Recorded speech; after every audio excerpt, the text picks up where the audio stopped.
As they say, if there is land, then humanity will inevitably share it. Look at this political map of Antarctica. In 1961, the Antarctic Treaty was signed, which strictly prohibited one another from establishing military bases on the continent, as well as mining for useful minerals. 50 countries, including the United States of America, Russia, and China, have signed and ratified the agreement.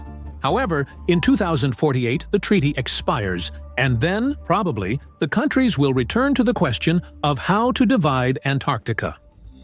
The issue may seriously escalate if global warming actually goes as scientists predict. By 2048, the climate of Antarctica will become approximately like it is now in Norway. At the moment, 7 nations have declared their claims to the continent. Each of the nations has its own research stations in Antarctica, but they are scattered in chaotic places throughout the continent.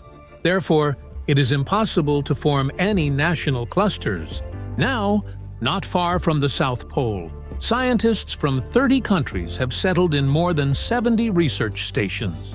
The average population of Antarctica varies from 4,000 people in the summer to 1,000 people in the winter. And if we return to this map, which can be called a map of claims, it is easy to see that the borders of national sectors represent meridians converging at the pole.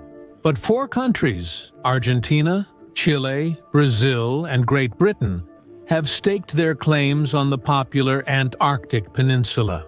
Such popularity can be easily explained by the fact that the peninsula is the warmest part of Antarctica, and the state territories of Chile and Argentina are very close, at the other end of the Drake Passage. However, all these territorial fantasies of many countries in the perspective of 2048 are cooling down the positions of 2 states. The positions of the Russian Federation, the state successor of the country that opened the motherland, and the United States of America, which has the largest number of researchers on the polar continent, are solid at the moment. Antarctica cannot be divided by state borders. It should become a motherland of friendship and cooperation among representatives of different nations.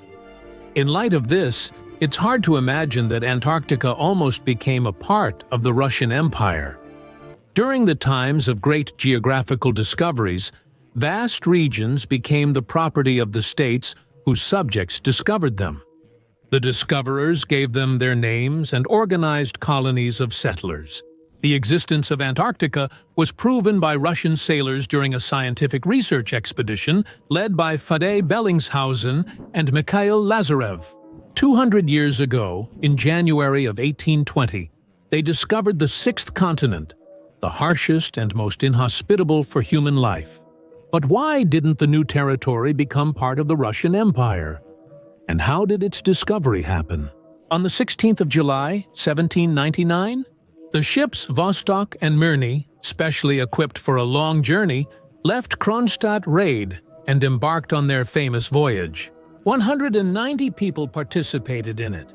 The leader of the Antarctic expedition was appointed as Captain Second Rank Fadej Bellingshausen, and his assistant was Officer Mikhail Lazarev.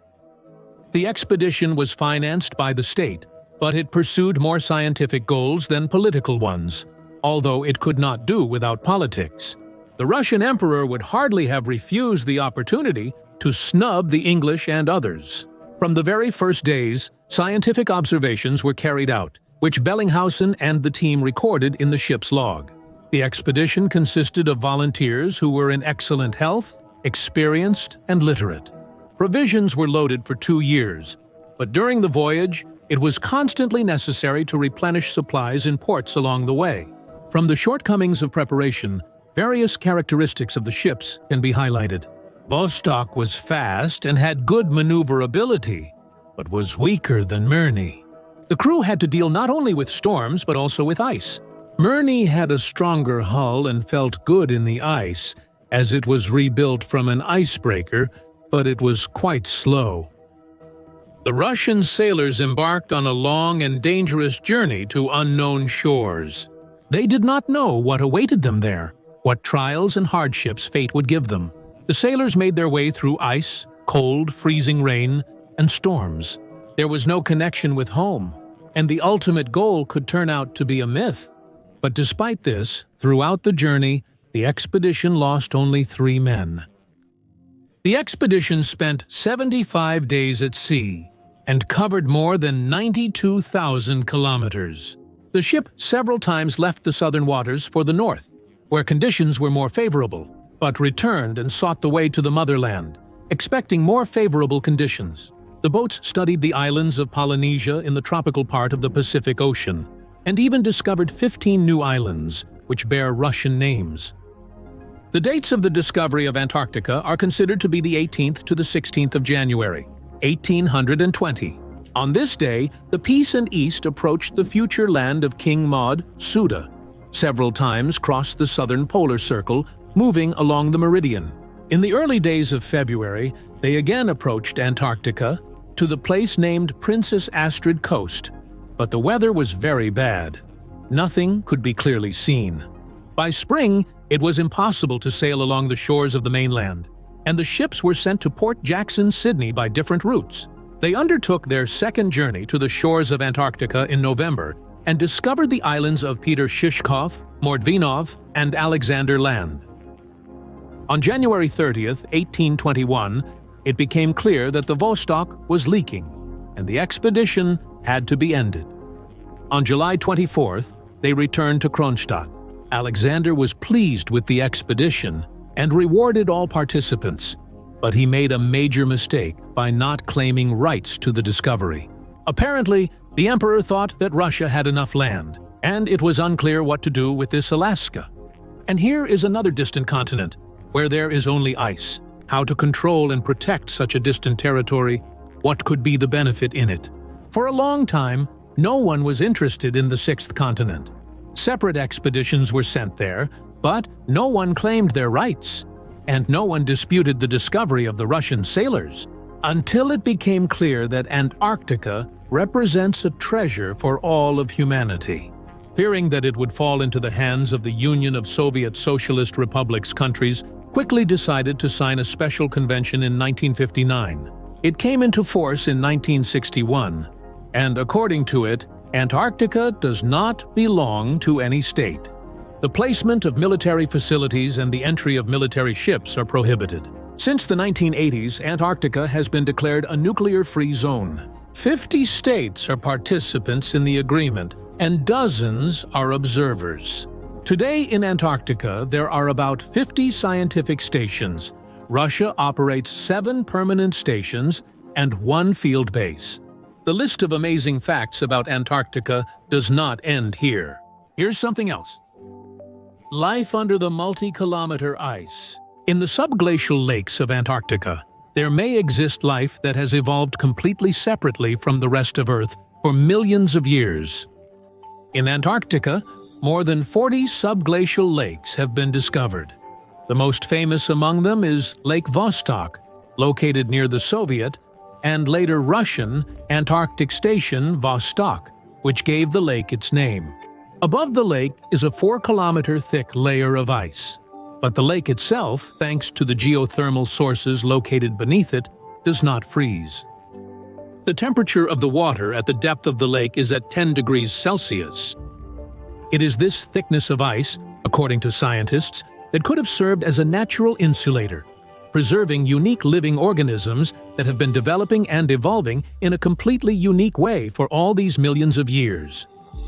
On the subject of who specifically lives under the ice between the Vostok station and the eponymous lake, there are 2 points of view. One is American, the other is Russian.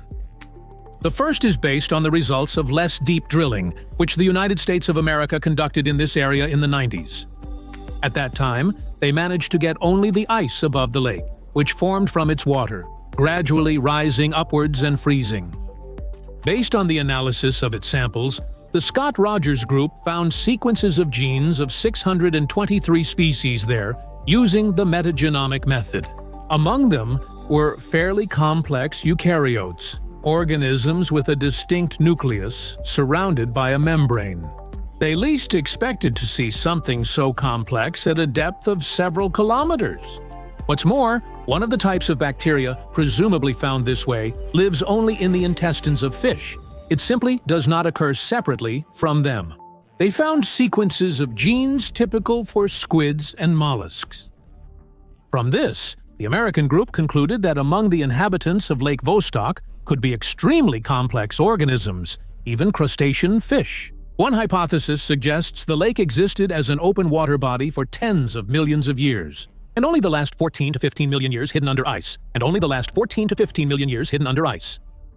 Therefore, researchers suggest local fish and crustaceans had a lot of time to gradually adapt to the under-ice conditions. Moreover, if they are there, they can make the extreme conditions of Vostok not so extreme. Oxygen-breathing organisms could consume excess oxygen entering the lake with the ice. Then, in the depths of the lake, the excess of this gas, a strong oxidizer, which life often struggles with, may not be present. Russian scientists reacted very coldly to this discovery. They quite rightly pointed out that the drilling was done using technical fluids, contaminated with ordinary soil and other bacteria. It is practically impossible to distinguish external contamination from local inhabitants without using clean drilling. Domestic researchers suggest that in such conditions, one can speak of real Eastern life only if genetic sequences are found that are not similar to anything. And specialists from the Petersburg Institute of Nuclear Physics of the Russian Academy of Sciences managed to find there the DNA of bacteria that did not match any known species. It was so alien to them that they couldn't even place it in any group of bacteria. 14% of its genes are not found in any other known species. As Sergei Bulat said then, this DNA is so unlike anything else that, if it had been found on Mars, they would undoubtedly have claimed it was Martian life, even though it's Earth DNA. However, these are precisely simple, single-celled bacteria without frills and unnecessary complexity of genes. Something unexpected and more complex, but at the same time different from terrestrial species in ice samples, has not yet been found. So eukaryotes and even multicellular organisms like fish, in the view of our scientists, are still ruled out there. This, perhaps, is not bad. Fish, living without light and the intake of nutrients from above, should be so alien to everything we know that, essentially, they wouldn't be much different from various green men from the stories of creative ufologists. There is a mountain range in Antarctica that is comparable in size to the Alps. These mountains are called the Gamburtsev Mountains after the surname of a Soviet geophysicist and academician whose expedition in 1958 discovered their existence. The length of the mountain range is 1,300 kilometers. The width ranges from 200 to 500 kilometers, and the highest point is 3,390 meters. Now, the most interesting part. All this mass lies under a huge thickness of ice. The average thickness of the ice cover over the mountains is 4 meters, but there are areas where the ice is more than 4 kilometers thick. There are no time zones in Antarctica. Antarctica is the only continent on the planet that is not divided into time zones. There is also no specific standard time in Antarctica. All the scientists and expedition members living there either follow the time of their home country or the time of their colleagues who supply them with provisions. Antarctica contains the reserves of all the fresh water on the planet.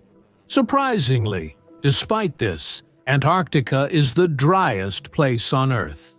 If you think about it, there's nothing strange here. The reserves of fresh water are, of course, ice, but with precipitation things are really skewed here, only 18 millimeters per year. Compare, even in the Sahara Desert, 76 millimeters of precipitation fall per year. In Antarctica is the sea with the cleanest water in the world. It's the Weddell Sea, and it is rightfully considered the most transparent in the world. In fact, there's nothing surprising here, because in Antarctica there's simply no one to pollute it. The water in the Weddell Sea is so clean that you can see objects at a depth of up to 79 meters. This is almost equivalent to the transparency of distilled water. Icebergs can be as big as a whole city, and that's putting it mildly.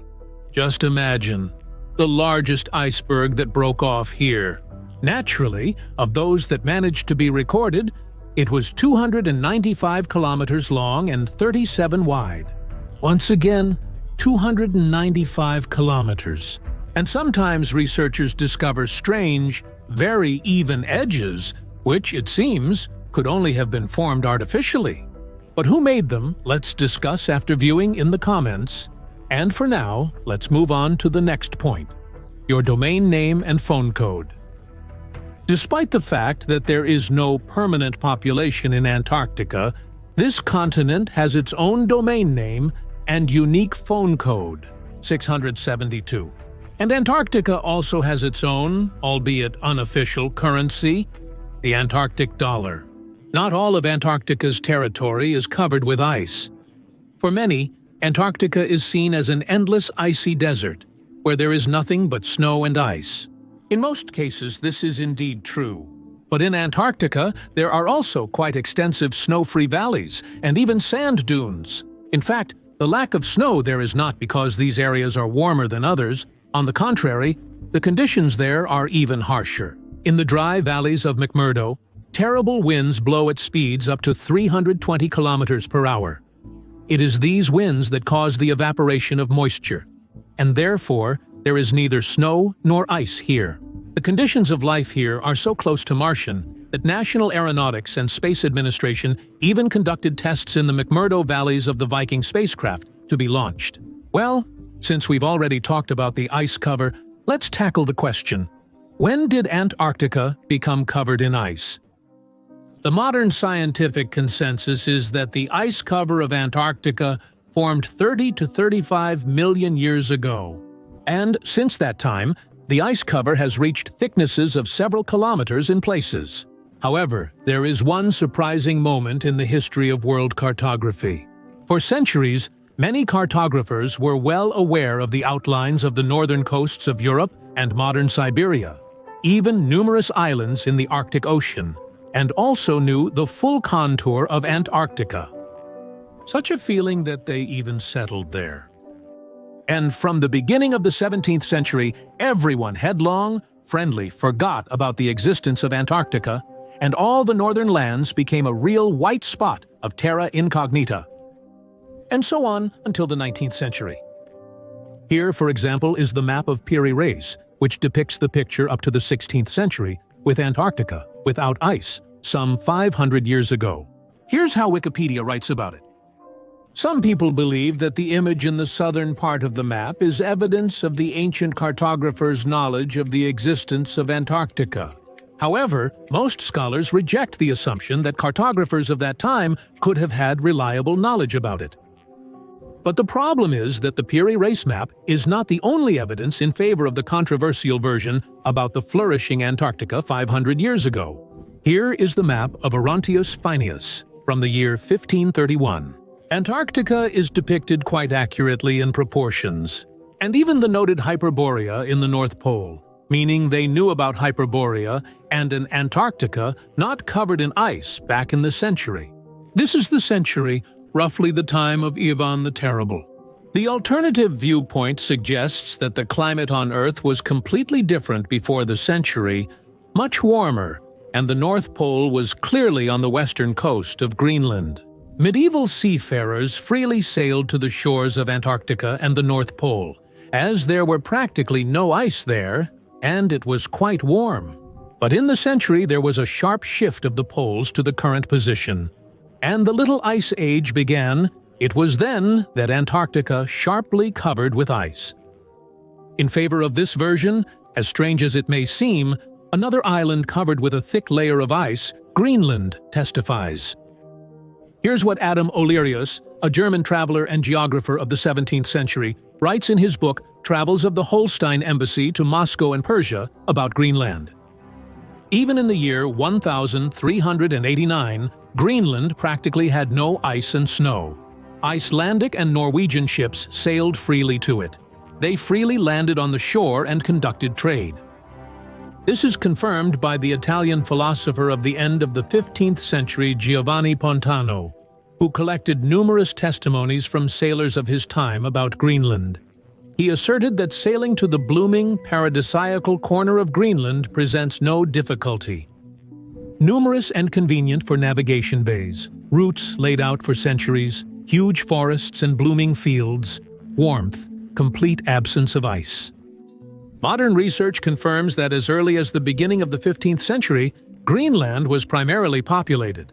Its territory was full of Vikings, who built several large stone cities. In the city of Gardar, there were as many as 100 stone houses. There were shops, blacksmiths, a private shipyard, a church was operating, there was even its own bishop. The last reliable message about the expedition and return of trade ships from Greenland reached us from the year 1410, that is, still in the 15th century. Greenland still justifies its name as a green country. It is all in green, developing and blooming. But already in the 16th century, many sailors passing by Greenland began to report distressing news that its shores had become so inaccessible due to massive ice that even landing on the shore was not possible. In the year 586, ships sent by the King of Denmark could not approach the shore of Greenland due to hundreds of meters of thick ice. It turns out that for some decades, Greenland was covered with a thick layer of ice. By the way, the thickness of Greenland's ice shield is almost comparable to the Antarctic one and reaches more than 3 kilometers. At the same time, Greenland's ice cover formed in some 50 years, while the Antarctic one, according to the official version, in 30 to 35 million years. This raises questions among many researchers, especially since there is evidence of a sharp climate change, in which the catastrophic onset of the so-called Little Ice Age at the beginning of the century is clearly described. Here is one of the examples: Melk Annals of the 15th or 16th centuries, compiled according to the events of the history of the Frankish state and the Holy Roman Empire, written in the Benedictine monastery in the Austrian city of Melk on the Danube. So, the year 1502. In this year, there was a severe flood, which began on the feast of the Annunciation of Mary and lasted almost 10 days. Throughout all the towns and castles along the Danube, the water currents were so strong that they became convenient for navigation. The flood destroyed houses down to their foundations, and 2 houses in Melk, along with their families, were swept away and carried eastward. It covered fields and gardens with sand, knocked down trees, destroyed vineyards and stables, along with barns, and all sorts of goods floated day and night downstream. In the end, the Danube passed so violently through large cities and villages that hardly a single surviving house could be seen. Similar terrifying floods were observed all along the stretch from 1502 to 1508, all 6 years. Further, in the middle of the summer of 1525, a real ice age begins. In Vienna in 1525, in the middle of the summer, such a horrific frost suddenly set in that the local residents, not having time to hide in their homes, instantly froze on the spot and died. All around, the petrified birds fell from the sky like stones. Life in the cities and villages stopped for several months. A huge number of people literally died from the cold. For many years in Europe, almost all life disappeared.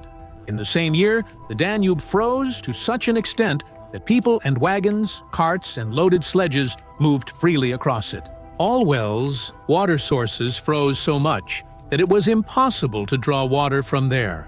Another message in the Polish medieval chronicle. That year, in the middle of summer, severe frosts and snowstorms unexpectedly came.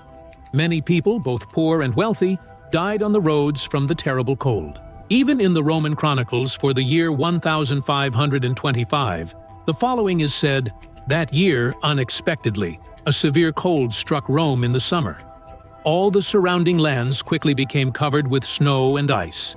Many people and cattle died from the terrible cold. In almost all European medieval chronicles, the year 1525 is mentioned for its unexpected, terrifying frost and a universal sea of cold. And in the following years, a sharp drop in temperature is observed in many regions of Europe. It was from this year that winter became more severe. Here is a quote from the records about Moscow by Sigismund Herberstein. in the years 1525 to 1526. The cold was so severe that the Earth was cracking from the terrible frost. The frost was so severe that even water or saliva thrown into the air would freeze before it hit the ground. All the trees perished from the harsh frost. Trees all over Russia turned black the following year. The roads around Moscow were literally clogged with the frozen bodies of people and animals. Of course, this is just a version, but this version is captivating the minds of more and more people. So we decided to present it to you for analysis. And now let's continue with active volcanoes.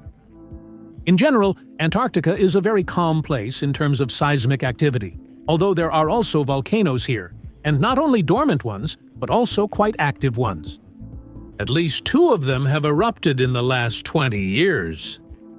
And the most famous volcano in Antarctica, which is also the most active, is called Erebus. It is often referred to as the volcano that guards the way to the South Pole. The largest asteroid crater, this crater is located in the Wilkes Land region of Earth, has a diameter of about 482 kilometers. Of course, according to scientists, it was formed about 100 million years ago as a result of an asteroid, no less than 48 kilometers in diameter, falling to Earth. The dust, raised by the fall and explosion of the asteroid, led to a multi-year cooling and, according to one of the hypotheses, the extinction of a large part of the flora and fauna of that era. Well, that's probably enough for today. Set up notifications for new releases. See you soon!